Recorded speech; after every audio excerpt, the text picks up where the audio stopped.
Well, thank you for joining us tonight. I am Xavier Walton, and we start here with major developments involving victims of one of the nation's most infamous serial killers. Texas EquiSearch announced it'll start searching for more of Dean Corll's victims.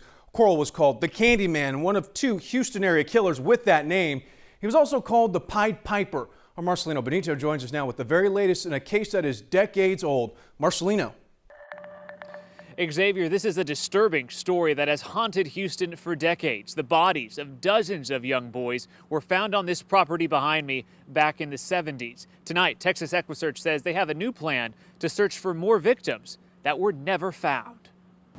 We know there's more bodies of young boys out there somewhere. A big announcement from Texas EquiSearch. 48 years to the day since notorious Candyman killer Dean Corll was shot and killed by teenage accomplice Elmer Wayne Henley at a Pasadena home. Once that investigation started rolling, it turned into something just more than strictly a homicide. Henley confessed to his roles in the mass murders alongside teen David Brooks, who died in prison last year. They helped lure dozens of boys for Corll, who then sexually tortured and brutally killed them.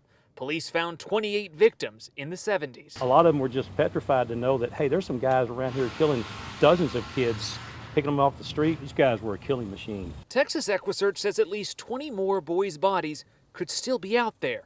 And that, they say, is a conservative estimate. Am I going to say we're going to find anything? Probably chances are no, but we know if we don't do anything, then chances are zeros. Tim Miller says they'll be using ground penetration units to try and find remains. He won't disclose exact search areas or exact timing, but thanks to new information, says they're starting soon. I mean, this thing could take us, and probably will take us, from here to Surfside to Port Arthur to Brodus, almost 200-mile radius. EquiSearch tackling a case nearly half a century old.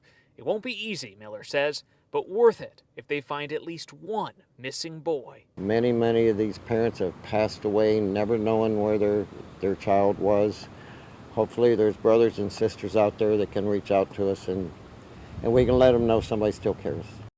Miller is asking families with boys who went missing back in the 70s from this area to reach out to Texas EquiSearch to see if there's any possible connection to any of these cases. We can also tell you Miller has reached out to Elmer Henley in prison and pleaded with him for help in tracking down any more possible victims' remains. Xavier, back to you. A story spanning from the early 70s until now. Wow, Marcelino, all right, thank you.